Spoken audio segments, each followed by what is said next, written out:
हर शोभा चिंता लाहे हमारी।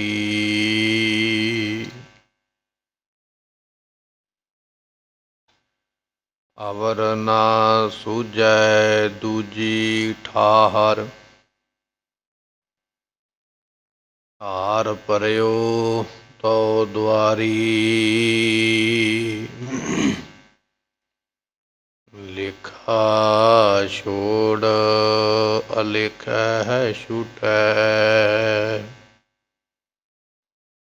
हम निर्गुण लेहो उबारी।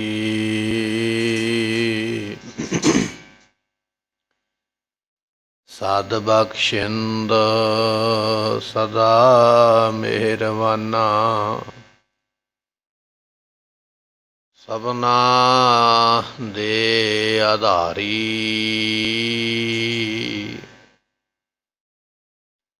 नानक दास संत पाछै परयो,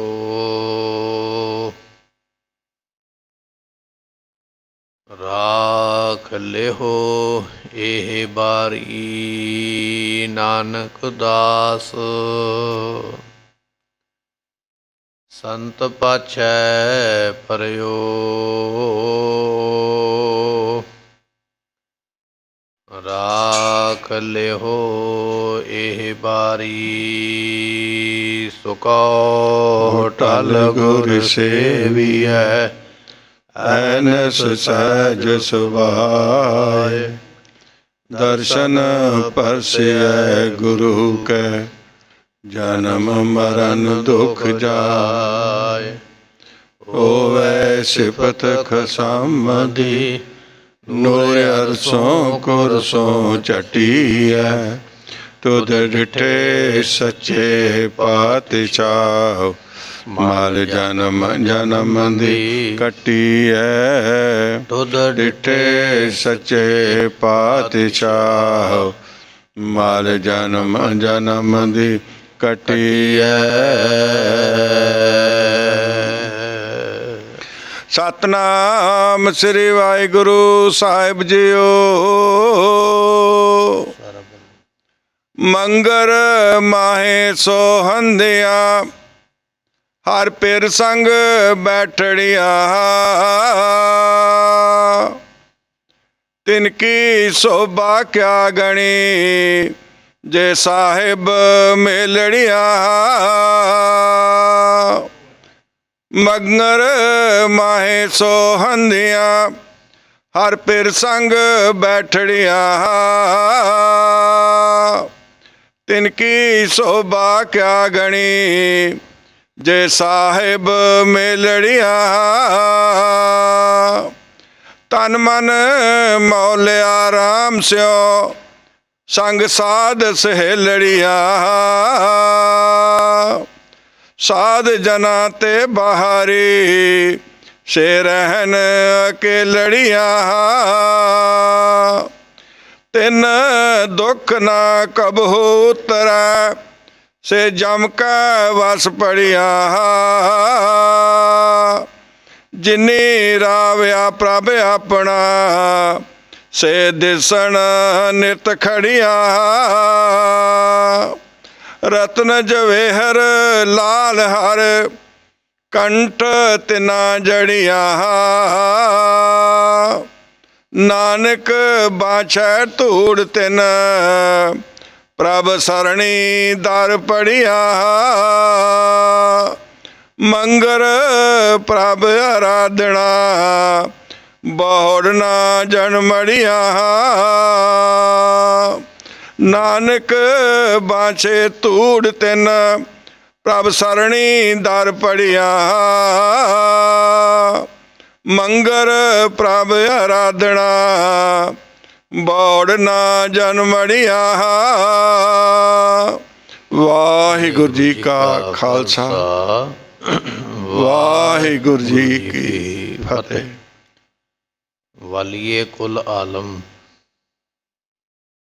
सरवरे कायनात,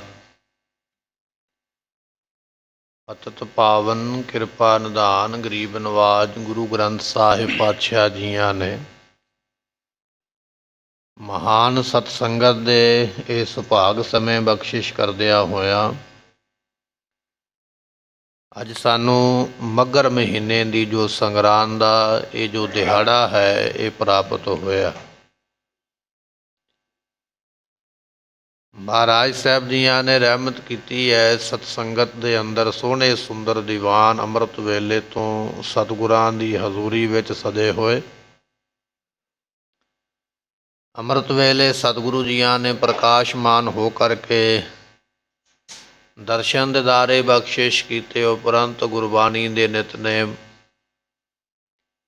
ਅਤੇ 12ਵਾਂ ਗੁਰਬਾਣੀ ਜੋ ਹੈ ਉਸਦੇ ਪਾਠ ਸਰਵਣ ਕਰਕੇ ਆਸਾ ਦੀ ਵਾਰ ਦੇ ਕੀਰਤਨ ਸਰਵਣ ਕੀਤੇ।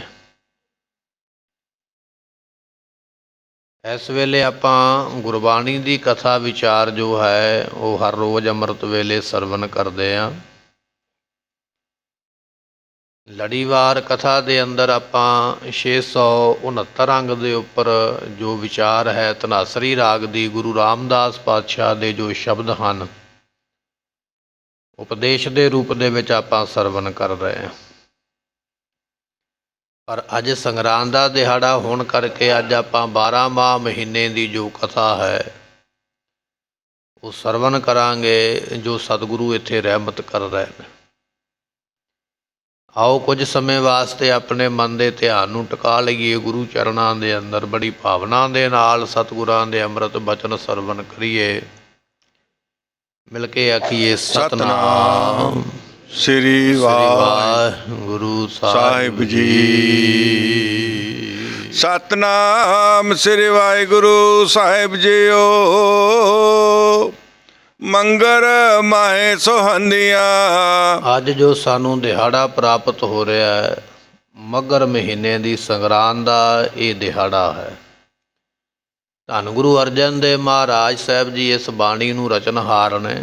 ਜਿਹੜੀ ਬਾਣੀ ਆਪਾਂ ਸਰਵਣ ਕਰਨ ਜਾ ਰਹੇ ਹਾਂ ਵਿਦਵਾਨਾਂ ਨੇ ਇਸ ਦੀ ਉਥਾਨਕਾ ਲਿਖੀ ਹੈ ਵੀ ਮਹਾਰਾਜ ਨੇ ਬਾਣੀ ਜਦੋਂ ਉਚਾਰੀ ਹੈ ਉਹਦਾ ਕਾਰਨ ਕੀ ਸੀ। ਕਾਰਨ ਇਹ ਹੈ ਵੀ ਜਿਸ ਤਰ੍ਹਾਂ ਆਪ ਸੰਗਤਾਂ ਗੁਰੂ ਦਰਬਾਰ ਵਿੱਚ ਬੈਠੇ ਹੋ ਇਸ ਤਰ੍ਹਾਂ ਗੁਰੂ ਅਰਜਨ ਦੇਵ ਪਾਤਸ਼ਾਹ ਦੇ ਕੋਲ ਬੇਅੰਤ ਸੰਗਤਾਂ ਆ ਕੇ ਬੈਠਦੀਆਂ ਬਚਨ ਬਿਲਾਸ ਸਰਵਣ ਕਰਦੀਆਂ। ਇੱਕ ਵਿਦਵਾਨ ਆ ਗਿਆ ਮਹਾਰਾਜ ਦੇ ਕੋਲ, ਕਹਿਣ ਲੱਗਾ ਮਹਾਰਾਜ ਵਿਦਿਆ ਤੇ ਬਹੁਤ ਪੜ੍ਹ ਲਈ ਹੈ, ਆਪ ਜੀ ਜੇ ਹੁਕਮ ਕਰੋ ਤੇ ਮੈਂ ਆਪ ਜੀ ਦੀਆਂ ਸੰਗਤਾਂ ਨੂੰ ਕੋਈ ਗਿਆਨ ਦਾ ਬਚਨ, ਸ਼ਾਸਤਰਾਂ ਦਾ ਬਚਨ, ਗ੍ਰੰਥਾਂ ਦਾ ਬਚਨ ਕੋਈ ਸਰਵਣ ਕਰਵਾ ਦਿਆ ਕਰਾਂ। ਤੇ ਸਤਿਗੁਰੂ ਪਾਤਸ਼ਾਹ ਮਹਾਰਾਜ ਸਾਹਿਬ ਜੀ ਨੇ ਆਗਿਆ ਦੇ ਦਿੱਤੀ। ਕਹਿਣ ਲੱਗੇ ਠੀਕ ਹੈ ਭਾਈ, ਸੰਗਤ ਨੂੰ ਗਿਆਨ ਦਾ ਬਚਨ ਕੋਈ ਦੱਸ ਦਿਆ ਕਰ ਸ਼ਾਸਤਰਾਂ ਦੇ ਵਿੱਚ। ਇਹ ਵਿਦਵਾਨ ਹਰ ਰੋਜ਼ ਦੱਸਦਾ ਹੈ, ਆ ਜਾਂਦਾ ਹੈ, ਪਰ ਕੁਝ ਸਮੇਂ ਬਾਅਦ ਇਸ ਦਾ ਮਨ ਬਦਲ ਗਿਆ ਜਾਂ ਕਿਸੇ ਦੂਸਰੇ ਲੋਕਾਂ ਦੀ ਚੁਕਨਾਂ ਦੇ ਵਿੱਚ ਆ ਗਿਆ, ਗੱਲਾਂ ਦੇ ਵਿੱਚ ਆ ਗਿਆ ਤੇ ਇਸ ਨੇ ਜਵਾਬ ਦੇ ਦਿੱਤਾ। ਕਹਿਣ ਲੱਗਾ ਵੀ ਨਹੀਂ, ਹੁਣ ਮੈਂ ਗਿਆਨ ਦਾ ਸ਼ਾਸਤਰਾਂ ਦਾ ਬਚਨ ਨਹੀਂ ਸੁਣਾਵਾਂਗਾ, ਜਾਂ ਤੇ ਫਿਰ ਮੱਥਾ ਵੀ ਮੈਨੂੰ ਹੀ ਟੇਕ ਲਵੋ, ਨਮਸਕਾਰ ਵੀ ਮੈਨੂੰ ਕਰੋ, ਗੁਰੂ ਮੈਨੂੰ ਮੰਨ ਲਵੋ ਤੇ ਤਾਂ ਸੁਣਾਵਾਂਗਾ। ਕਿਉਂਕਿ ਜਿਹੜਾ ਗੁਰਮੁਖੋ ਗਿਆਨ ਹੈ ਨਾ ਇਹ ਇਕੱਲੇ ਗਿਆਨ ਨੂੰ ਸੰਭਾਲਣਾ ਵੀ ਬੜਾ ਔਖਾ ਹੈ। ਵਿਦਵਾਨਾਂ ਨੇ ਲਿਖਿਆ ਕਿ ਸ਼ਹਿਦ ਹੋਇਆ ਕਰਦਾ ਨਾ, ਇਕੱਲਾ ਸ਼ਹਿਦ ਖਾ ਲਈਏ ਤੇ ਕੋਈ ਨਾ ਕੋਈ ਤਕਲੀਫ ਪਹਿਲਾਂ ਹੀ ਹੈ। ਤੇ ਕਿਸੇ ਨੇ ਆਖਿਆ ਵੀ ਸ਼ਹਿਦ ਛਕ ਲਓ, ਸ਼ਹਿਦ ਖਾ ਲਓ, ਤੇ ਉਹ ਬਿਮਾਰੀ ਉਸ ਤੋਂ ਅੱਗੇ ਵਧੀ ਹੈ। ਪਰ ਜੇ ਉਸੇ ਸ਼ਹਿਦ ਦੇ ਵਿੱਚ ਕਿਸੇ ਨੇ ਆਖਿਆ ਵੀ ਕਾਲਾ ਲੂਣ ਮਿਰਚ ਪਾ ਲੈ ਤੇ ਫਿਰ ਇਸ ਨੂੰ ਚੱਟ ਜ਼ੁਬਾਨ ਦੇ ਨਾਲ ਤੇ ਤੇਰਾ ਇਹ ਰੋਗ ਦੂਰ ਹੋ ਜਾਏਗਾ। ਜਦੋਂ ਕਹਿਣ ਦੇ ਮੁਤਾਬਕ ਇਸ ਤਰ੍ਹਾਂ ਕੀਤਾ ਤੇ ਰੋਗ ਦੂਰ ਹੋ ਗਿਆ। ਹੁਣ ਗੁਰਮੁਖੋ ਸ਼ਹਿਦ ਤੇ ਉਹੀ ਹੈ ਜਿਹਨੇ ਰੋਗ ਨੂੰ ਵਧਾਇਆ ਹੈ, ਤੇ ਸ਼ਾਇਦ ਹੁਣ ਉਹੀ ਹੈ ਜਿਹੜਾ ਰੋਗ ਨੂੰ ਘਟਾਉਂਦਾ ਪਿਆ। ਫਰਕ ਕੀ ਪੈ ਗਿਆ ਵੀ ਉਹਦੇ ਵਿੱਚ ਥੋੜ੍ਹਾ ਜਿਹਾ ਹੋਰ ਰਸ ਜਿਹੜਾ ਨਾ ਪੈਦਾ ਹੋ ਗਿਆ, ਕਾਲਾ ਲੂਣ ਮਿਰਚ ਉਹਦੇ ਵਿੱਚ ਪੈ ਗਿਆ ਤੇ ਉਹਨੇ ਕੰਮ ਕਰਨ ਦਾ ਤਰੀਕਾ ਬਦਲ ਦਿੱਤਾ। ਇਸੇ ਤਰ੍ਹਾਂ ਜਿਹੜਾ ਇਕੱਲਾ ਗਿਆਨ ਹੈ ਨਾ ਗੁਰਮੁਖੋ, ਇਹ ਕਈ ਵਾਰੀ ਰੱਬ ਤੋਂ ਦੂਰ ਲੈ ਜਾਂਦਾ। ਬੰਦੇ ਦੇ ਗਿਆਨ ਦੇ ਕਾਰਨ ਹੰਕਾਰ ਹੋ ਜਾਂਦਾ, ਮਾਣ ਹੋ ਜਾਂਦਾ ਵੀ ਮੈਂ ਬਹੁਤ ਵੱਡਾ ਵਿਦਵਾਨ, ਮੈਂ ਬੜੇ ਸ਼ਾਸਤਰ ਪੜ੍ਹੇ ਹੋਏ। ਤੇ ਉਹ ਹੰਕਾਰ ਜਿਹੜਾ ਨਾ ਇਕੱਲੇ ਸ਼ਹਿਦ ਦੇ ਖਾਣ ਵਾਲੀ ਗੱਲ ਹੈ, ਫਿਰ ਮਨੁੱਖ ਨੂੰ ਦੂਰ ਲੈ ਜਾਂਦਾ। ਹੰਕਾਰ ਤੋਂ ਹੁਣ ਕਰਕੇ ਪਰਮਾਤਮਾ ਤੋਂ ਦੂਰ ਹੋ ਗਿਆ। ਅਹੰਕਾਰੀਆਂ ਨਿੰਦਕਾਂ ਪਿੱਠ ਦੇ ਹੰਕਾਰੀਆਂ ਨੂੰ ਫਿਰ ਪਿੱਠ ਹੋ ਜਾਂਦੀ ਹੈ ਨਾ, ਪਰਮਾਤਮਾ ਦੀ ਸਨਮੁਖ ਨਹੀਂ ਰਹਿੰਦੇ। ਹੰਕਾਰ ਵਿੱਚ ਇਹ ਬਚਨ ਆ ਜਾਂਦਾ ਵੀ ਮੈਂ ਵੱਡਾ ਤੇ ਮੈਂ ਸਿਆਣਾ ਹਾਂ। ਪਰ ਜਿੱਥੇ ਸਤਿਗੁਰਾਂ ਨੇ ਨਾਲ ਸੇਵਾ ਬਖਸ਼ਿਸ਼ ਕਰ ਦਿੱਤੀ ਨਾ, ਵੀ ਨਾਲ ਸੇਵਾ ਕਰਿਆ ਕਰ, ਨਾਲ ਸਿਮਰਨ ਕਰਿਆ ਕਰ, ਸੰਗਤਾਂ ਦੇ ਜੋੜੇ ਝਾੜ ਲਿਆ ਕਰ, ਝਾੜੂ ਦੇ ਦਿਆ ਕਰ, ਇਹ ਗੁਰਮੁਖੋ ਇਹਦੇ ਵਿੱਚ ਕਾਲਾ ਲੂਣ ਮਿਰਚ ਮਿਲਾ ਲੈਣਾ ਹੈ ਗਿਆਨ ਦੇ ਨਾਲ। ਅਤੇ ਫਿਰ ਉਹ ਜਿਹੜੀ ਅਸੀਂ ਸੇਵਾ ਕਰਦੇ ਹਾਂ ਨਾ, ਸਿਮਰਨ ਕਰਦੇ, ਸਤ ਸੰਗਤ ਕਰਦੇ, ਇਹ ਫਿਰ ਨਾਲ ਨਾਲ ਨਿਮਰਤਾ ਵੀ ਆਉਂਦੀ ਹੈ। ਜਿੱਥੇ ਗਿਆਨ ਵੱਧਦਾ ਪਿਆ ਉੱਥੇ ਨਾਲ ਨਿਮਰਤਾ ਵੀ ਆਉਂਦੀ ਹੈ। ਅਤੇ ਨਿਮਰਤਾ ਆਉਣ ਦੇ ਨਾਲ ਫਿਰ ਹੰਕਾਰ ਪਰੇ ਹੋ ਜਾਂਦਾ, ਹੰਕਾਰ ਰਹਿੰਦਾ ਨਹੀਂ। ਗਿਆਨੀ ਵੀ ਬਣਿਆ, ਵਿਦਵਾਨ ਵੀ ਬਣਿਆ, ਸ਼ਾਸਤਰਕਾਰ ਵੀ ਬਣ ਗਿਆ, ਪਰ ਨਾਲ ਨਾਲ ਸੇਵਾ ਕਰਦਾ ਪਿਆ, ਸਿਮਰਨ ਕਰਦਾ ਪਿਆ, ਸਤ ਸੰਗਤ ਵਿੱਚ ਆਉਂਦਾ। ਹੁਣ ਹੰਕਾਰ ਕੋਈ ਨਹੀਂ ਰਹਿ ਗਿਆ, ਹੁਣ ਨਿਮਰਤਾ ਆ ਗਈ ਹੈ। ਕਬੀਰ ਸਭ ਤੇ ਹਮ ਬੁਰੇ, ਹਮ ਤਾਜ ਭਲੋ ਸਭ ਕੋਏ, ਜਿਨ ਐਸਾ ਕਰ ਬੂਝਿਆ ਮੀਤ ਹਮਾਰਾ, ਸੋਏ ਇਹ ਗੁਰਬਾਣੀ ਦੇ ਬਚਨ। ਸੋ ਇਹ ਵਿਦਵਾਨ ਜਿਹੜਾ ਹੈ ਇਹ ਆ ਗਿਆ ਅਤੇ ਹੰਕਾਰ ਕਰਕੇ ਆਖਦਾ ਵੀ ਨਹੀਂ, ਮੈਂ ਹੁਣ ਸ਼ਾਸਤਰਾਂ ਦੇ ਬਚਨ ਨਹੀਂ ਸੁਣਾਵਾਂਗਾ, ਮੈਨੂੰ ਨਮਸਕਾਰਾਂ ਕਰੋ, ਮੈਂ ਗੁਰੂ ਬਣ ਗਿਆ। ਸੰਗਤ ਨੇ ਗੁਰੂ ਅਰਜਨ ਦੇਵ ਪਾਤਸ਼ਾਹ ਦੇ ਚਰਨਾਂ ਵਿੱਚ ਬੇਨਤੀ ਕੀਤੀ, ਮਹਾਰਾਜ ਸਾਹਿਬ ਜੀ, ਆਪ ਜੀ ਐਸੀ ਸੁਖੈਨ ਬਾਣੀ ਬਖਸ਼ਿਸ਼ ਕਰ ਦਿਓ, ਅਸੀਂ ਆਪੇ ਹੀ ਪੜ੍ਹਲਾ ਕਰਾਂਗੇ, ਸਾਨੂੰ ਸਮਝ ਪੈ ਜਾਵੇ, ਸਾਨੂੰ ਕਿਸੇ ਦੇ ਗੋਚਰਾ ਨਾ ਛੱਡੋ। ਤੇ ਗੁਰੂ ਅਰਜਨ ਦੇਵ ਪਾਤਸ਼ਾਹ ਜੀਆਂ ਨੇ ਸੁਣ ਕੇ ਬਚਨ ਫਿਰ ਇਹ ਬਾਣੀ ਜੋ ਆਪਾਂ ਪਾਠ ਦੇ ਰੂਪ ਵਿੱਚ ਸਰਵਣ ਕੀਤੀ ਹੈ, 12 ਮਾਹ ਇਹ ਬਖਸ਼ਿਸ਼ ਕੀਤੀ। ਪਵਿੱਤਰ ਧਰਤੀ ਅੰਮ੍ਰਿਤਸਰ ਦੀ ਤੇ ਮਹਾਰਾਜ ਬੈਠੇ ਹੋਏ ਨੇ। ਹਰਿਮੰਦਰ ਸਾਹਿਬ ਸਰੋਵਰ ਦੇ ਬਾਰ-ਬਾਰ ਗੁਰਦੁਆਰਾ ਮੰਜੀ ਹਾਲ ਜਿਹੜਾ ਹੈ, ਮੰਜੀ ਸਾਹਿਬ, ਉਸ ਦੇ ਬਾਰ-ਬਾਰ ਮਹਾਰਾਜ ਨੇ ਬੈਠ ਕੇ ਇਸ ਬਾਣੀ ਨੂੰ ਬਖਸ਼ਿਸ਼ ਕੀਤਾ ਹੈ। 12 ਨਾਮ ਗਿਣਤੀ ਦਾ, 1 2 3 4 ਕਰਕੇ ਆਪਾਂ ਗਿਣਤੀ ਕਰਦੇ, 12 ਨਾਮ ਗਿਣਤੀ ਦਾ ਅਤੇ ਮਹਾ ਨਾਮ ਮਹੀਨੇ ਦਾ ਹੈ। 12 ਮਹਾ, 12 ਮਹੀਨਿਆਂ ਦਾ ਉਪਦੇਸ਼। ਸੋ ਸਤਿਗੁਰੂ ਪਾਤਸ਼ਾਹ ਜੀ ਇਸ ਵੇਲੇ ਸਾਨੂੰ ਇਹ ਮੱਘਰ ਦਾ ਜੋ ਮਹੀਨਾ ਅੱਜ ਪ੍ਰਾਪਤ ਹੋਇਆ ਹੈ, ਇਹਦੀ ਵਿਚਾਰ ਬਖਸ਼ਿਸ਼ ਕਰਦੇ ਹਨ। ਮੰਗਰ ਮਾਏ ਸੁਹੰਦੀਆਂ। ਸਤਿਗੁਰੂ ਪਾਤਸ਼ਾਹ ਕਹਿਣ ਲੱਗੇ, ਭਾਈ ਜੀਵ ਰੂਪ ਇਸਤਰੀਆਂ ਜਿਹੜੀਆਂ ਹਨ, ਮੱਘਰ ਦੇ ਮਹੀਨੇ ਦੇ ਵਿੱਚ ਉਹ ਸ਼ੋਭਾ ਪਾਉਂਦੀਆਂ ਨੇ ਜੀਵ ਇਸਤਰੀਆਂ। ਮਹਾਰਾਜ ਕਿਹੜੀਆਂ, ਆਪ ਜੀ ਕਿਰਪਾ ਕਰਕੇ ਦੱਸੋ।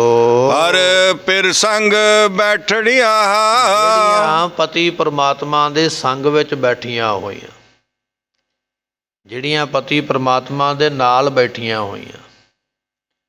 ਔਰਤ ਹੈ ਨਾ, ਇਸਤਰੀ ਹੈ, ਆਪਣੇ ਪੇਕੇ ਜਾਵੇ, ਸਹੁਰੇ ਜਾਵੇ ਤੇ ਪਤੀ ਨਾਲ ਹੀ ਸ਼ੋਭਾ ਬਣਦੀ ਹੈ, ਮਾਣ ਤਾਣ ਮਿਲਦਾ, ਇੱਜ਼ਤ ਮਿਲਦੀ ਹੈ। ਪਤੀ ਦੇ ਨਾਲ ਰਲ ਕੇ ਰਹਿੰਦੀ ਹੈ ਤੇ ਮਾਣ ਸਨਮਾਨ ਹੈ ਜਗਤ ਦੇ ਵਿੱਚ। ਇਕੱਲੀ ਜਾ ਕੇ ਬੈਠੀ ਹੈ ਪਤੀ ਨੂੰ ਛੱਡ ਕੇ, ਤੇ ਲੋਕ ਕਈ ਤਰ੍ਹਾਂ ਦੀਆਂ ਗੱਲਾਂ ਕਰਦੇ। ਇਸੇ ਤਰ੍ਹਾਂ ਗੁਰਮੁਖੋ ਪਰਮਾਤਮਾ ਵੀ ਸਾਡਾ ਪਤੀ ਹੈ, ਅਤੇ ਅਸੀਂ ਜਿੰਨੇ ਜੀਵ ਹਾਂ ਉਸ ਦੀਆਂ ਇਸਤਰੀਆਂ ਹਾਂ। ਜੇ ਤੇ ਉਸ ਪਰਮਾਤਮਾ ਦੇ ਬਣ ਕੇ ਰਵਾਂਗੇ, ਫਿਰ ਇਸ ਲੋਕ ਦੇ ਵਿੱਚ ਵੀ ਇੱਜ਼ਤ ਹੈ, ਪਰਲੋਕ ਦੇ ਵਿੱਚ ਵੀ ਇੱਜ਼ਤ ਹੈ। ਸੁਹਾਗਣ ਦੀ ਇੱਜ਼ਤ ਪੇਕੇ ਘਰ ਵੀ ਹੈ ਅਤੇ ਸਹੁਰੇ ਘਰ ਵੀ ਹੈ, ਕਿਉਂਕਿ ਉਹ ਸੁਹਾਗਣ ਹੈ, ਪਤੀ ਦੇ ਨਾਲ ਹੈ। ਜਿਹੜੀ ਪਤੀ ਵੱਲੋਂ ਛੱਡੀ ਹੋਈ ਹੈ, ਸਹੁਰੇ ਵੀ ਨਹੀਂ ਅਤੇ ਪੇਕੇ ਵੀ, ਉਸ ਦੀ ਇੱਜ਼ਤ ਕੋਈ ਨਹੀਂ ਹੈ। ਇਸੇ ਤਰ੍ਹਾਂ ਮਹਾਰਾਜ ਕਹਿਣ ਲੱਗੇ, ਭਾਈ ਜਿਹੜੀਆਂ ਪਤੀ ਪਰਮਾਤਮਾ ਨੂੰ ਮੰਨ ਲੈਂਦੀਆਂ ਆਪਣਾ ਪਤੀ, ਉਹਨਾਂ ਦਾ ਇਹ ਲੋਕ ਜਿੱਥੇ ਜਨਮ ਲੈ ਕੇ ਆਏ, ਇੱਥੇ ਵੀ ਉਹਨਾਂ ਦੀ ਇੱਜ਼ਤ ਹੈ, ਮਾਣ ਹੈ, ਸਨਮਾਨ ਹੈ। ਅਤੇ ਜਦੋਂ ਸਰੀਰ ਛੱਡ ਕੇ ਪਰਲੋਕ ਨੂੰ ਜਾਂਦੀਆਂ ਨਾ ਉਹ ਰੂਹਾਂ, ਅਤੇ ਉੱਥੇ ਵੀ ਉਹਨਾਂ ਦਾ ਮਾਣ ਸਨਮਾਨ ਹੁੰਦਾ, ਉੱਥੇ ਵੀ ਨਿਰਾਦਰ ਕੋਈ ਨਹੀਂ ਕਰਦਾ। ਪਰ ਹੁੰਦਾ ਉਹਨਾਂ ਦਾ ਜੋ ਪਿਰ ਸੰਗ ਬੈਠੜੀ ਆ, ਜੋ ਪਤੀ ਪਰਮਾਤਮਾ ਹੈ, ਜਿਹੜੀਆਂ ਉਹਦੇ ਸੰਗ ਵਿੱਚ, ਸੰਗਤ ਵਿੱਚ ਬੈਠੀਆਂ ਹੋਈਆਂ, ਉਹਨਾਂ ਦੀ ਇੱਜ਼ਤ ਹੁੰਦੀ ਹੈ ਗੁਰਮੁਖੋ ਲੋਕ ਪਰਲੋਕ ਦੇ ਵਿੱਚ। ਮੱਘਰ ਦਾ ਮਹੀਨਾ, ਅਤੇ ਮੱਘਰ ਦੇ ਮਹੀਨੇ ਵਿੱਚ ਮਹਾਰਾਜ ਇਹ ਉਪਦੇਸ਼ ਦੇ ਰਹੇ ਨੇ। ਕਹਿਣ ਲੱਗੇ, ਭਾਈ ਜਿਨ੍ਹਾਂ ਨੂੰ ਪਰਮਾਤਮਾ ਦੀ ਸੰਗਤ ਪ੍ਰਾਪਤ ਹੋਈ ਹੈ ਨਾ, ਉਹ ਜਿਹੜੇ ਗੁਰਮੁਖ ਨੇ, ਉਹਨਾਂ ਨੂੰ ਕਹਿ ਲਈਏ ਵੀ ਇਹ ਜਿਹੜੀਆਂ ਦਾਤਾਂ ਨੇ ਉਹ ਪ੍ਰਾਪਤ ਹੁੰਦੀਆਂ। ਅਤੇ ਭਗਤਾਂ ਨੇ ਬੜਾ ਡਾਢਾ ਪ੍ਰੇਮ ਲਿਖਿਆ ਭਗਤਾਂ ਦਾ ਅਤੇ ਪਰਮੇਸ਼ਰ ਦਾ। ਅਤੇ ਉਦਾਹਰਨ ਉਹਨਾਂ ਨੇ ਦੇ ਦਿੱਤੀ ਹੈ ਦੁਨੀਆ ਦੀ, ਕਿਉਂਕਿ ਅਸੀਂ ਦੁਨੀਆ ਵਿੱਚ ਰਹਿੰਦੇ ਹਾਂ ਨਾ, ਸਾਨੂੰ ਇੱਥੇ ਰਹਿੰਦੇ ਹਾਂ ਅਤੇ ਸਾਨੂੰ ਸਮਝ ਆ ਜਾਏਗੀ। ਅਤੇ ਬਚਨ ਕੀਤਾ, ਕਹਿਣ ਲੱਗੇ, ਜੈਸੀ ਭੂਖੇ ਪ੍ਰੀਤ ਅਨਾਜ।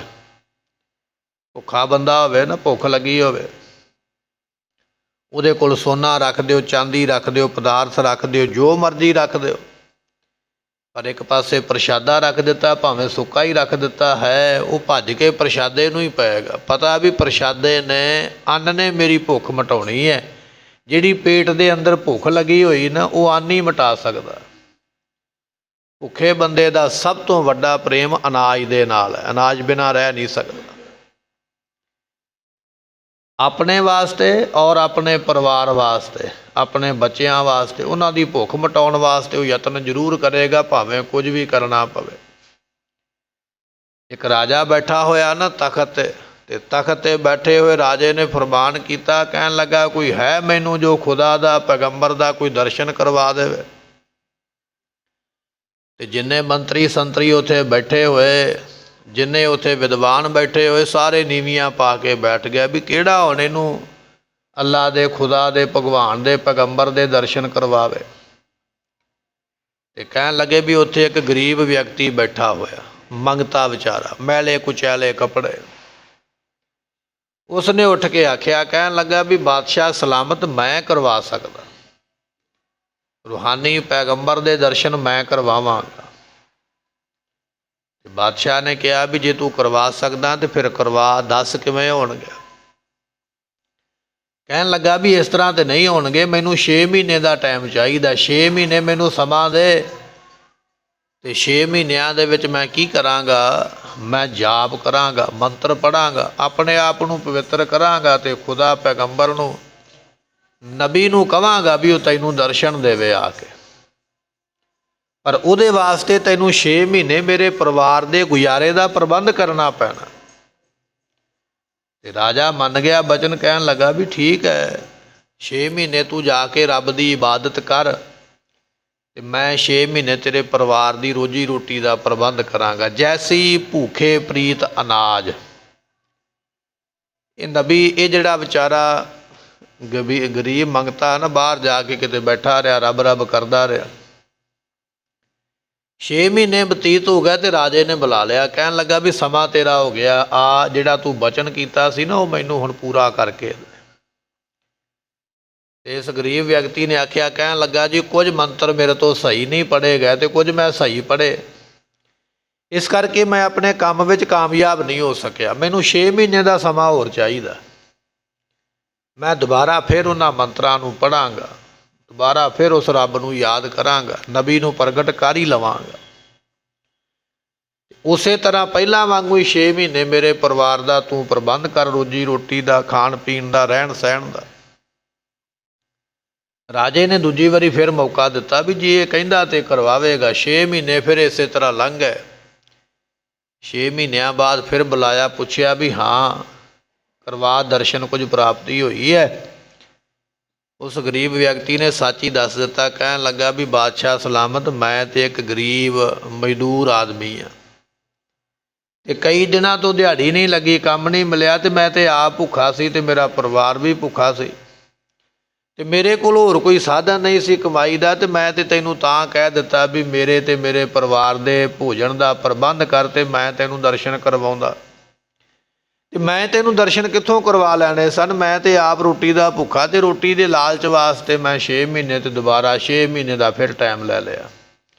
ਪਰ ਸੱਚ ਇਹ ਹੈ ਵੀ ਮੈਂ ਨਾ ਆਪ ਕੀਤੇ ਦਰਸ਼ਨ, ਨਾ ਤੈਨੂੰ ਕਰਵਾ ਸਕਦਾ। ਮੈਂ ਤੇ ਭੁੱਖੇ ਹੋਣ ਕਾਰਨ ਇਹ ਕੰਮ ਕੀਤਾ ਹੈ। ਰਾਜੇ ਨੇ ਸੁਣਿਆ ਬਚਨ ਤੇ ਬੜਾ ਗੁੱਸਾ ਆਇਆ। ਕਹਿਣ ਲੱਗਾ ਵੀ ਰਾਜੇ ਦੇ ਸਾਹਮਣੇ ਝੂਠ, ਰਾਜੇ ਨਾਲ ਧੋਖਾ। ਜਿਹੜਾ ਬਾਦਸ਼ਾਹ ਦੇ ਨਾਲ ਧੋਖਾ ਕਰ ਸਕਦਾ ਉਹ ਪ੍ਰਜਾ ਨਾਲ ਵੀ ਕਰ ਸਕਦਾ। ਉਸੇ ਵੇਲੇ ਆਪਣੇ ਮੰਤਰੀਆਂ ਨੂੰ ਪੁੱਛਿਆ, ਕਹਿਣ ਲੱਗਾ ਕੀ ਸਜ਼ਾ ਦਿੱਤੀ ਜਾਵੇ।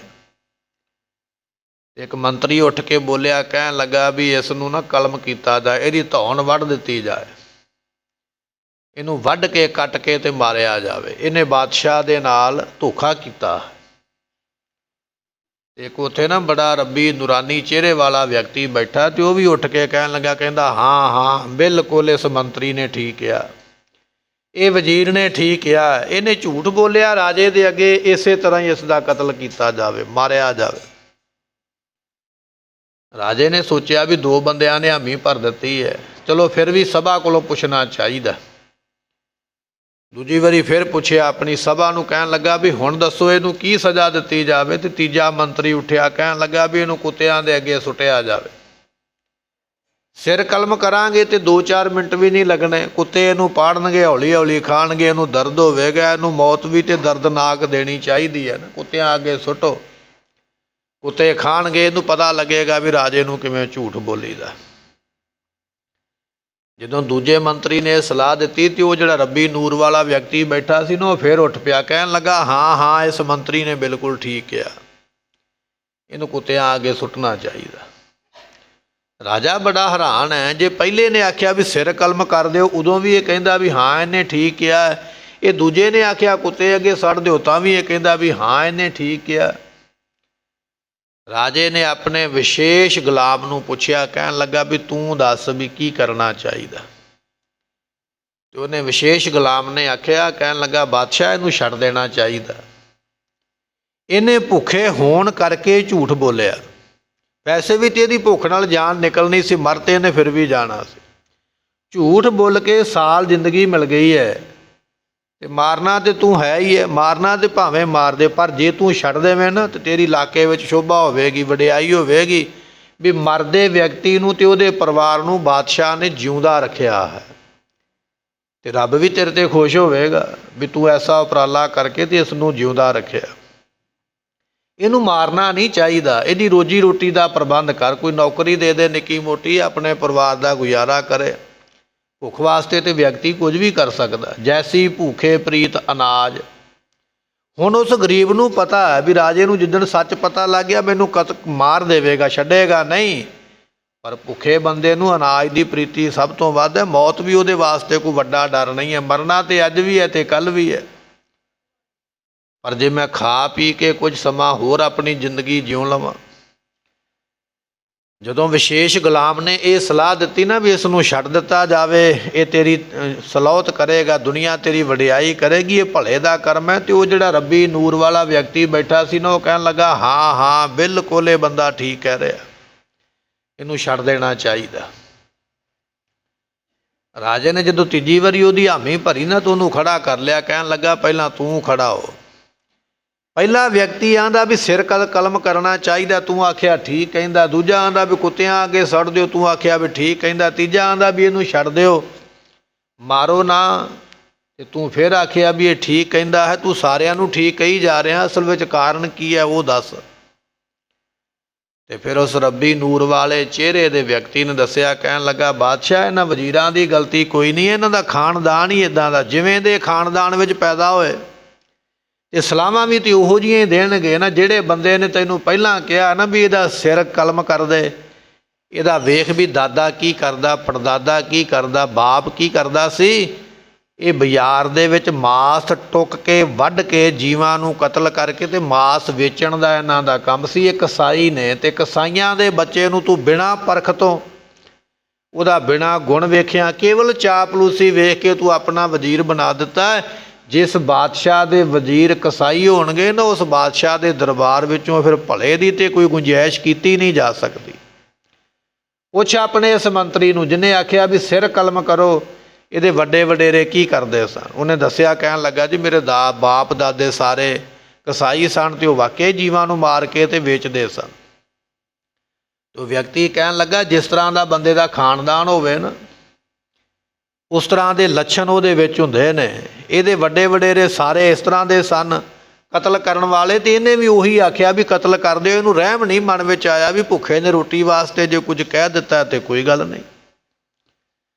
ਬਾਦਸ਼ਾਹ ਗੱਲ ਸੁਣ ਕੇ ਬੜਾ ਹੈਰਾਨ ਹੋਇਆ। ਫਿਰ ਦੂਜੇ ਵਿਅਕਤੀ ਬਾਰੇ ਪੁੱਛਿਆ, ਕਹਿਣ ਲੱਗਾ ਵੀ ਹੁਣ ਦੂਜੇ ਬਾਰੇ ਵੀ ਤੂੰ ਆਖਿਆ ਸੀ ਨਾ, ਜਿਹਨੇ ਆਖਿਆ ਵੀ ਕੁੱਤਿਆਂ ਨੂੰ ਖਵਾ ਦਿਓ ਬੰਦਾ, ਤੇ ਤੂੰ ਉਦੋਂ ਵੀ ਆਖਿਆ ਸੀ ਠੀਕ ਆਖਿਆ, ਇਹਦੇ ਬਾਰੇ ਕੀ ਵਿਚਾਰ ਹੈ। ਤੇ ਉਸ ਵੇਲੇ ਦੱਸਿਆ, ਕਹਿਣ ਲੱਗਾ ਵੀ ਇਹਦੇ ਵੱਡੇ ਵਡੇਰੇ ਜਿਹੜੇ ਸਨ, ਉਹਨਾਂ ਨੇ ਕੁੱਤੇ ਪਾਲੇ ਸਨ, ਤੇ ਵਧੀ ਘਟੀ ਰੋਟੀ ਵਸਤੂ ਜਿਹੜੀ ਹੈ ਨਾ ਕੁੱਤਿਆਂ ਦੇ ਅੱਗੇ ਸੁੱਟ ਦਿੰਦੇ ਸਨ। ਇਹ ਕੁੱਤਿਆਂ ਨੂੰ ਪਾਲਣ ਵਾਲਾ ਇਹ ਪਰਿਵਾਰ ਹੈ, ਕੁੱਤਿਆਂ ਦਾ ਵਪਾਰ ਕਰਨ ਵਾਲੇ, ਤੇ ਜਿਹੋ ਜਿਹਾ ਇਹਦਾ ਖਾਨਦਾਨ ਇਹਦੇ ਵੱਡੇ ਵਡੇਰੇ ਕਰਦੇ, ਉਹੋ ਜਿਹੇ ਹੁਕਮ ਇਹਨੇ ਸੁਣਾਇਆ ਵੀ ਇਹਨੂੰ ਕੁੱਤਿਆਂ ਦੇ ਅੱਗੇ ਸੁੱਟ ਦਿਓ।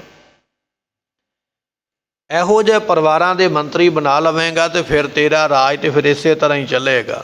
ਬਾਦਸ਼ਾਹ ਨੇ ਉਹਨੂੰ ਪੁੱਛਿਆ ਵੀ ਹਾਂ ਇਹ ਠੀਕ ਕਹਿ ਰਿਹਾ, ਕਹਿਣ ਲੱਗਾ ਬਿਲਕੁਲ ਠੀਕ ਕਹਿੰਦਾ। ਤੇ ਤੀਜੀ ਵਾਰੀ ਬਾਦਸ਼ਾਹ ਨੇ ਪੁੱਛਿਆ, ਕਹਿਣ ਲੱਗਾ ਵੀ ਆ ਜਿਹੜੇ ਵਿਅਕਤੀ ਨੇ ਆਖਿਆ ਵੀ ਛੱਡ ਦਿਓ, ਫਿਰ ਇਹਦੇ ਬਾਰੇ ਤੇਰਾ ਕੀ ਖਿਆਲ ਹੈ। ਉਹ ਰੱਬੀ ਨੂਰ ਵਾਲਾ ਵਿਅਕਤੀ ਕਹਿਣ ਲੱਗਾ, ਕਹਿੰਦਾ ਖਿਆਲ ਇਹਦੇ ਬਾਰੇ ਇਹ ਹੈ, ਇਹਦੀ ਜਿੰਨੀ ਕੁੱਲ ਹੈ ਨਾ ਵੱਡੇ ਵਡੇਰੇ ਦਾਦੇ ਪੜਦਾਦੇ ਕੌਮ ਵਾਸਤੇ ਧਰਮ ਵਾਸਤੇ ਰਾਜ ਵਾਸਤੇ ਆਪਣੀਆਂ ਕੁਰਬਾਨੀਆਂ ਕਰਦੇ ਆਏ, ਦੂਜੇ ਦੇ ਵਾਸਤੇ ਆਪਣੇ ਆਪ ਨੂੰ ਉਹਨਾਂ ਨੇ ਕੁਰਬਾਨ ਕਰ ਦਿੱਤਾ, ਦੂਜੇ ਨੂੰ ਸੁੱਖ ਦੇਣ ਵਾਸਤੇ। ਮੇਰੀ ਪ੍ਰਜਾ ਸੁਖੀ ਰਵੇ, ਮੇਰਾ ਦੇਸ਼ ਸੁਖੀ ਰਵੇ, ਮੇਰਾ ਰਾਜਾ ਸੁਖੀ ਰਵੇ, ਮੇਰੀ ਕੌਮ ਦੇ ਲੋਕ ਸੁਖੀ ਰਹਿਣ, ਇਹ ਆਪਣੇ ਆਪ ਨੂੰ ਕੁਰਬਾਨ ਕਰਦੇ ਆਏ ਨੇ। ਤੇ ਇਹ ਬੱਚਾ ਉਹਨਾਂ ਦਾ ਜਿਹੜਾ ਤੂੰ ਗੁਲਾਮ ਬਣਾਇਆ ਨਾ, ਜਿਹਨੇ ਆਖਿਆ ਵੀ ਛੱਡ ਦਿਓ, ਤਰਸ ਕਰ ਦਿਓ ਇਹਦੇ ਤੇ, ਇਹਦਾ ਖਾਨਦਾਨ ਇਸ ਤਰ੍ਹਾਂ ਦੇ ਸ਼ਹੀਦਾਂ ਦੇ ਨਾਲ ਭਰਿਆ ਪਿਆ, ਤੇ ਇਹਨੇ ਆਪਣੇ ਖਾਨਦਾਨ ਦੇ ਮੁਤਾਬਕ ਆਖਿਆ ਵੀ ਬਿਲਕੁਲ ਇਹਨੂੰ ਛੱਡ ਦੇਣਾ ਚਾਹੀਦਾ। ਤੇ ਰਾਜੇ ਨੇ ਉਹਨੂੰ ਪੁੱਛਿਆ ਵੀ ਹਾਂ ਇਹ ਠੀਕ ਕਹਿ ਰਿਹਾ? ਕਹਿਣ ਲੱਗਾ ਬਿਲਕੁਲ ਇਹ ਠੀਕ ਕਹਿੰਦਾ, ਮੇਰੇ ਵੱਡੇ ਵਡੇਰੇ ਬੜੇ ਕ੍ਰਾਂਤੀਕਾਰੀ ਸਨ, ਉਹ ਭਲੇ ਵਾਸਤੇ ਬੜੇ ਬੜੇ ਉਹਨਾਂ ਨੇ ਕਾਰਜ ਕੀਤੇ, ਆਪਣੇ ਆਪ ਨੂੰ ਵੀ ਕੁਰਬਾਨ ਕੀਤਾ। ਤੇ ਜਦੋਂ ਇਹ ਗੱਲ ਕਹੀ ਨਾ ਉਸ ਵਿਅਕਤੀ ਨੂੰ ਜਿਹਨੇ ਇਹ ਕਰਮ ਕੀਤਾ ਸੀ, ਰਾਜੇ ਨੇ ਚੌਥਾ ਸਵਾਲ ਕੀਤਾ, ਕਹਿਣ ਲੱਗੇ ਵੀ ਇਹ ਵਿਅਕਤੀ ਕੌਣ ਹੈ ਜਿਹਨੂੰ ਸਾਰਿਆਂ ਬਾਰੇ ਪਤਾ ਵੀ ਇਹਦੇ ਵੱਡੇ ਵਡੇਰੇ ਜਿਹੜੇ ਸਨ ਉਹ ਕਸਾਈ ਸਨ, ਇਹਦੇ ਵੱਡੇ ਵਡੇਰੇ ਕੁੱਤਿਆਂ ਨੂੰ ਪਾਲਦੇ ਸਨ, ਇਹਦੇ ਵੱਡੇ ਵਡੇਰੇ ਕੌਮ ਧਰਮ ਵਾਸਤੇ ਲੜਦੇ ਸਨ, ਇਹ ਕੌਣ ਹੈ? ਇਹਦੇ ਬਾਰੇ ਵੀ ਤੇ ਦੱਸੋ ਨਾ।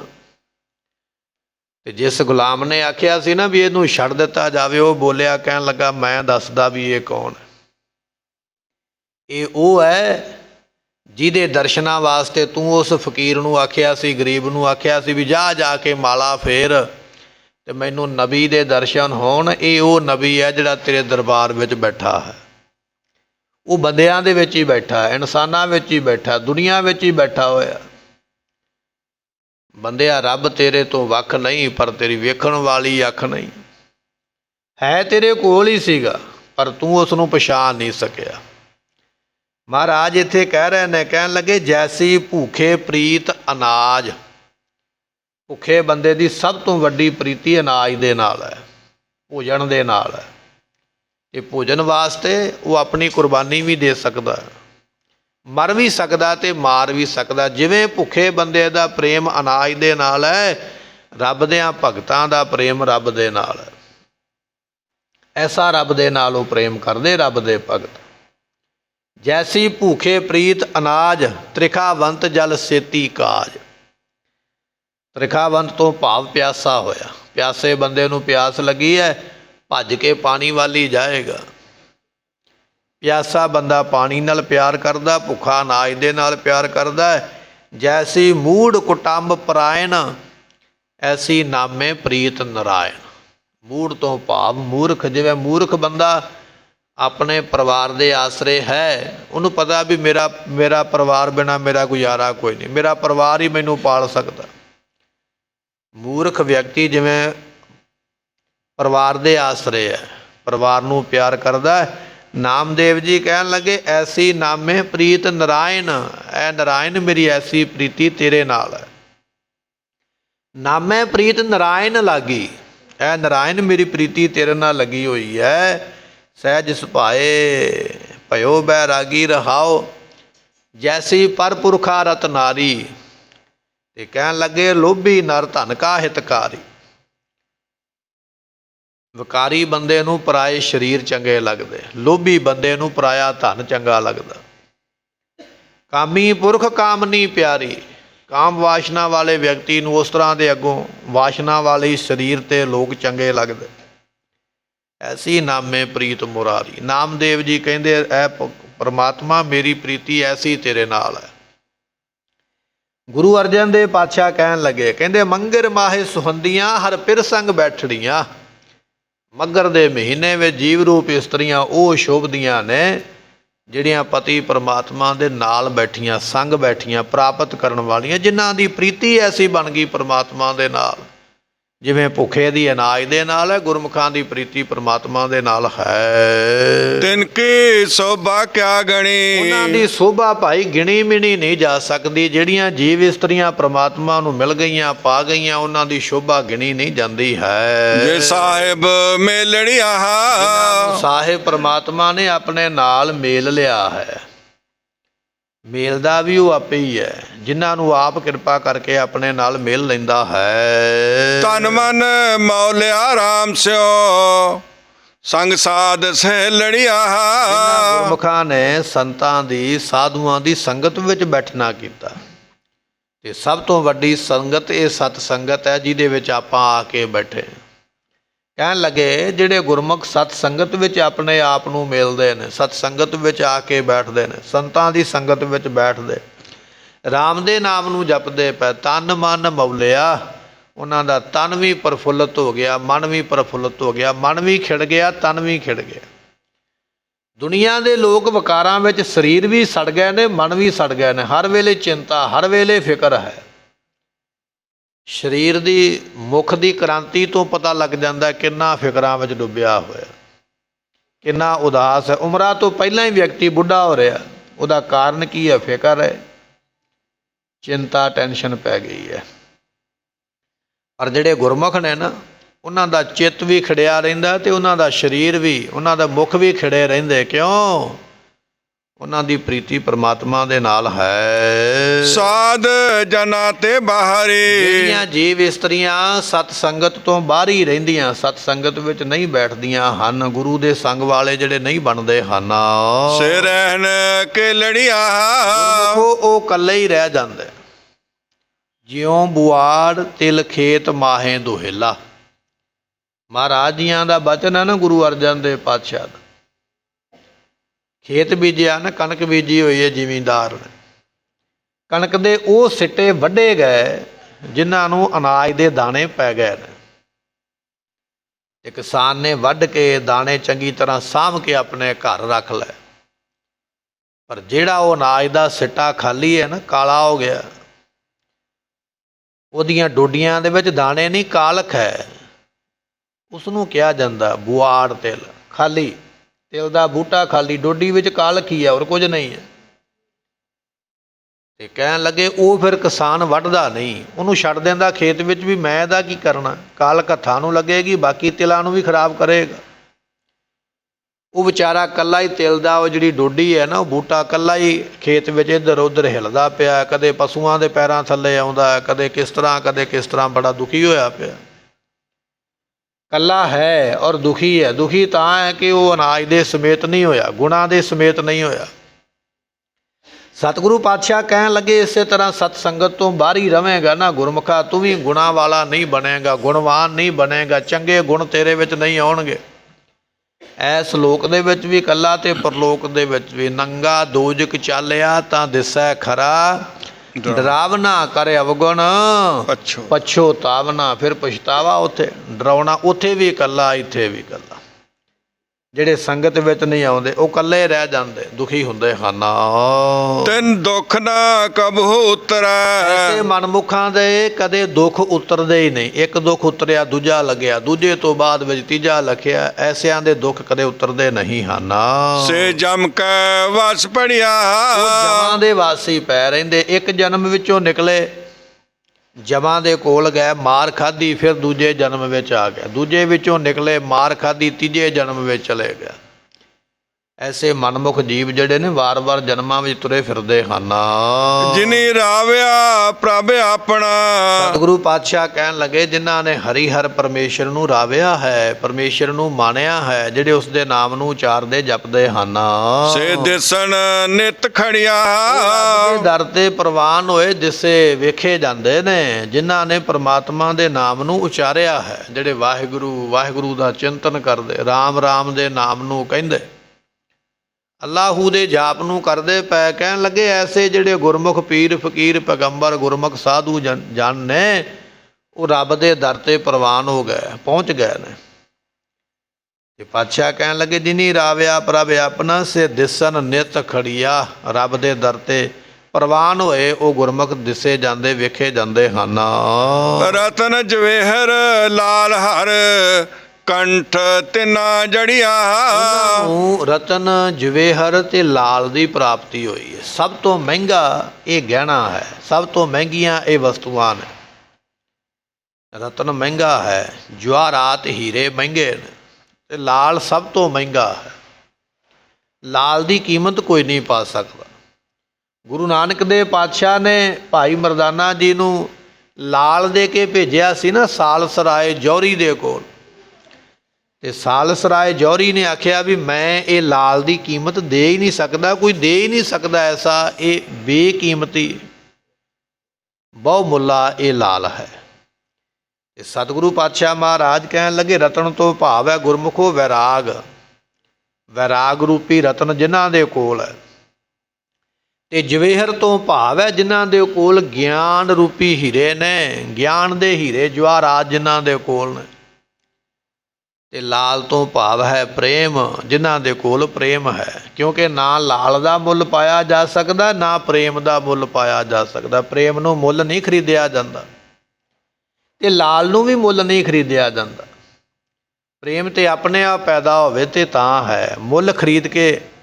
ਹੁਣ ਮੰਨ ਲਓ ਵੀ ਕਿਸੇ ਸਾਧੂ ਸੰਤ ਦਾ ਪ੍ਰੇਮ ਬਣਿਆ ਗੁਰੂ ਨਾਲ ਜਾਂ ਬਾਣੀ ਨਾਲ, ਤੇ ਆਪਾਂ ਉਹ ਸਾਧੂ ਸੰਤ ਨੂੰ ਇਹ ਗੱਲ ਕਹੀਏ ਵੀ ਸਾਡੇ ਕੋਲੋਂ ਤੂੰ ਇੰਨੀ ਮਾਇਆ ਅਰਬ ਖਰਬ ਕਰੋੜ ਜਿੰਨਾ ਵੀ ਹੈ ਲੈ ਲਾ, ਜਿਹੜਾ ਪ੍ਰੇਮ ਤੇਰਾ ਬਣਿਆ ਉਹ ਸਾਨੂੰ ਦੇ ਦੇ, ਕਿਉਂਕਿ ਸਾਡਾ ਬਣ ਜਾਏਗਾ ਤੇ ਤੂੰ ਸਾਡੇ ਵਾਲਾ ਲੈ ਲਾ। ਤੇ ਜਿੰਨੇ ਮਰਜ਼ੀ ਦੇ ਦਿਓ ਰੋਕੜੇ, ਜਿੰਨੇ ਮਰਜ਼ੀ ਯਤਨ ਕਰ ਲਓ, ਨਹੀਂ, ਪ੍ਰੇਮ ਖਰੀਦਿਆ ਨਹੀਂ ਜਾਂਦਾ, ਨਾ ਕੋਈ ਵੇਚ ਸਕਦਾ। ਲਾਲ ਵੀ ਖਰੀਦਿਆ ਨਹੀਂ ਜਾਂਦਾ ਤੇ ਪ੍ਰੇਮ ਵੀ ਗੁਰਮੁਖੋਂ ਖਰੀਦਿਆ ਨਹੀਂ ਜਾਂਦਾ। ਇਹ ਤੇ ਆਪਣੇ ਆਪ ਸਤਿਗੁਰੂ ਕਿਰਪਾ ਕਰ ਦੇਣ ਅੰਦਰੋਂ ਪੈਦਾ ਹੋ ਜਾਵੇ। ਤੇ ਜਿਨ੍ਹਾਂ ਨੂੰ ਪ੍ਰੇਮ ਪ੍ਰਾਪਤ ਹੋ ਗਿਆ, ਜਿਨ ਪ੍ਰੇਮ ਕੀਓ, ਪਰਮਾਤਮਾ ਫਿਰ ਪਾਇਆ ਤੇ ਉਹਨਾਂ ਨੇ ਹਨ ਜਿਨ੍ਹਾਂ ਨੇ ਕੀਤਾ, ਤੇ ਕੀਤਾ ਹੈ ਪ੍ਰੇਮ। ਪਰ ਪ੍ਰੇਮ ਮੁੱਲ ਨਹੀਂ ਜੇ ਖਰੀਦਿਆ ਜਾਂਦਾ, ਇਹ ਆਪਣੇ ਆਪ ਪੈਦਾ ਹੁੰਦਾ, ਕਰਨਾ ਪੈਂਦਾ ਪਰਮੇਸ਼ਰ ਨੂੰ ਯਾਦ ਕਰਕੇ। ਸਤਿਗੁਰੂ ਪਾਤਸ਼ਾਹ ਕਹਿਣ ਲੱਗੇ ਲਾਲ ਰੂਪੀ ਪ੍ਰੇਮ ਜਿਨ੍ਹਾਂ ਦੇ ਕੋਲ ਹੈ, ਹਰ ਕੰਠ ਤਿਨਾਂ ਜੜੀਆ, ਪਰਮਾਤਮਾ ਨੇ ਉਹਨਾਂ ਦੇ ਹਿਰਦੇ ਰੂਪੀ ਕੰਠ ਦੇ ਵਿੱਚ ਇਹ ਗਹਿਣੇ ਜੜ ਦਿੱਤੇ। ਜਿਵੇਂ ਆਪਾਂ ਗਲ ਦੇ ਵਿੱਚ ਪਾਉਂਦੇ ਹਾਂ ਨਾ ਹੀਰਾ, ਸੋਨੇ ਦਾ ਹਾਰ, 9 ਲੱਖਾ ਹਾਰ, ਰਾਣੀ ਹਾਰ, ਫਲਾਣਾ ਹਾਰ, ਹੀਰਿਆਂ ਦਾ ਹਾਰ, ਗੁਰਮੁਖਾਂ ਦੇ ਹਿਰਦੇ ਦੇ ਵਿੱਚ ਇਹ ਹਾਰ ਜਿਹੜੇ ਨੇ ਨਾ, ਇਹ ਰਤਨ ਜਵੇਹਰ ਲਾਲ ਵੈਰਾਗ ਪ੍ਰੇਮ ਤੇ ਗਿਆਨ ਪਰਮਾਤਮਾ ਨੇ ਗੁਰਮੁਖਾਂ ਦੇ ਹਿਰਦਿਆਂ ਵਿੱਚ ਬਖਸ਼ਿਸ਼ ਕਰ ਦਿੱਤੇ ਹਨ। ਨਾਨਕ ਬਾਂਛਾ ਧੂੜ ਤਿਨ ਪ੍ਰਭ ਸਰਣੀ ਦਰ ਪੜਿਆ। ਗੁਰੂ ਅਰਜਨ ਦੇ ਪਾਤਸ਼ਾਹ ਬਖਸ਼ਿਸ਼ ਕਰਦੇ, ਕਹਿਣ ਲੱਗੇ ਉਹਨਾਂ ਗੁਰਮੁਖਾਂ ਦੇ ਚਰਨਾਂ ਦੀ ਧੂੜ ਅਸੀਂ ਬਾਂਛਾ ਕਹੀਏ ਚਾਹੁੰਦੇ ਹਾਂ। ਨਾਨਕ ਬਾਂਛਾ ਧੂੜ ਪ੍ਰਭ, ਉਹਨਾਂ ਗੁਰਮੁਖਾਂ ਦੀ ਸਾਨੂੰ ਧੂੜ ਦੇ ਦੇ ਜੋ ਪ੍ਰਭ ਸਰਣੀ ਦਰ ਪੜੀਆ, ਜਿਹੜੀਆਂ ਪ੍ਰਮਾਤਮਾ ਤੇਰੀ ਸ਼ਰਨ ਵਿੱਚ ਤੇਰੇ ਦਰ 'ਤੇ ਆ ਕੇ ਜੀਵ ਇਸਤਰੀਆਂ ਪਈਆਂ, ਉਹਨਾਂ ਦੇ ਚਰਨਾਂ ਦੀ ਧੂੜੀ ਦੇਣਾ ਕਰੋ। ਮੰਗਰ ਪ੍ਰਭ ਆਰਾਧਨਾ ਬਹੁ ਨਾ ਜਨਮੜਿਆ। ਮੰਗਰ ਦੇ ਮਹੀਨੇ ਵਿੱਚ ਸਤਿਗੁਰੂ ਬਖਸ਼ਿਸ਼ ਕਰਦੇ, ਕਹਿਣ ਲੱਗੇ ਜਿਨ੍ਹਾਂ ਨੇ ਪਰਮਾਤਮਾ ਨੂੰ ਆਰਾਧਿਆ ਹੈ ਜਾਂ ਜਿਹੜੇ ਆਰਾਧਦੇ ਪਏ। ਗੁਰਮੁਖੋ ਇਸ ਮੱਘਰ ਦੇ ਮਹੀਨੇ ਵਿੱਚ ਕੀ ਕਰਨਾ ਚਾਹੀਦਾ? ਸਤਿਗੁਰੂ ਪਾਤਸ਼ਾਹ ਕਹਿਣ ਲੱਗੇ ਕਰਨਾ ਇਹ ਚਾਹੀਦਾ ਵੀ ਇਸ ਮਹੀਨੇ ਵਿੱਚ ਪਰਮਾਤਮਾ ਨੂੰ ਆਰਾਧਨਾ ਚਾਹੀਦਾ। ਆਪਾਂ ਆਏ ਹਾਂ ਨਾ ਸੰਗਰਾਂਦ ਮਨਾਉਣ ਵਾਸਤੇ, ਮੱਥਾ ਟੇਕਣ ਵਾਸਤੇ। ਜੇ ਆਏ ਹਾਂ ਤਾਂ ਇੱਥੋਂ ਇਹ ਉਪਦੇਸ਼ ਲੈ ਕੇ ਜਾਈਏ ਵੀ ਮੱਘਰ ਦਾ ਮਹੀਨਾ ਮੈਨੂੰ ਇਸ ਤਰ੍ਹਾਂ ਬਤੀਤ ਕਰਨਾ ਚਾਹੀਦਾ, ਪਰਮਾਤਮਾ ਨੂੰ ਆਰਾਧ ਕੇ ਸਾਰਾ ਮਹੀਨਾ ਮੈਂ ਬਾਣੀ ਪੜ੍ਹਦਾ ਰਵਾਂ, ਨਾਮ ਜਪਦਾ ਰਵਾਂ। ਤੇ ਜੇ ਇਸ ਤਰ੍ਹਾਂ ਆਰਾਧੇਗਾ ਫਿਰ ਬਹੁੜ ਨਾ ਜਨਮੜੀਆ, ਫਿਰ ਦੁਬਾਰਾ ਜਨਮ ਲੈ ਕੇ ਨਹੀਂ ਦੁਨੀਆ 'ਤੇ ਆਏਗਾ। ਪਿੱਛੇ ਆਪਾਂ ਬਚਨ ਪੜ੍ਹਿਆ ਵੀ ਮਨਮੁਖ ਜਿਹੜੇ ਨੇ ਉਹ ਜੰਮ ਕੇ ਵਸ ਪੜੀਆ, ਵਾਰ-ਵਾਰ ਜਮਾਂ ਦੇ ਵਸ ਪੈਂਦੇ। ਜਿਹੜੇ ਗੁਰਮੁਖ ਨੇ ਉਹ ਨਾਮ ਜਪ ਲੈਂਦੇ ਤੇ ਮੁੜ ਕੇ ਜਨਮਾਂ ਵਿੱਚ ਨਹੀਂ ਆਉਂਦੇ। ਮੱਘਰ ਦਾ ਮਹੀਨਾ ਸਾਨੂੰ ਇਹ ਉਪਦੇਸ਼ ਦੇ ਚੱਲਿਆ, ਪਰਮਾਤਮਾ ਨੂੰ ਆਰਾਧ, ਜਮਾਂ ਦੇ ਵਸ ਨਹੀਂ ਪਵੇਗਾ, ਮੁਕਤ ਹੋ ਜਾਵੇਗਾ। ਸਤਿਗੁਰੂ ਰਹਿਮਤ ਕਰਨ, ਉਪਦੇਸ਼ ਹਿਰਦੇ ਵਸੇ, ਸਾਡਾ ਭਲਾ ਹੋਵੇ, ਭੁੱਲਾਂ ਚੁੱਕਾਂ ਦੀ ਮੁਆਫੀ ਦਿਓ ਸੱਜਣ ਅਸੀਂ ਸੜੀਆਂ, ਜੋ ਹੋਵੇ ਸਾਹਿਬ ਸਿਓ ਮੇਲ। ਨਾਨਕ ਬਾਛੈ ਧੂੜ ਤਿਨ ਪ੍ਰਭ ਸਰਣੀ ਦਰ ਪੜਿਆ। ਮਗਰ ਪ੍ਰਭ ਆਰਾਧਨਾ ਬਹੁ ਨਾ ਜਨਮੜਿਆ। ਵਾਹਿਗੁਰੂ ਜੀ ਕਾ ਖਾਲਸਾ, ਵਾਹਿਗੁਰੂ ਜੀ ਕੀ ਫਤਿਹ।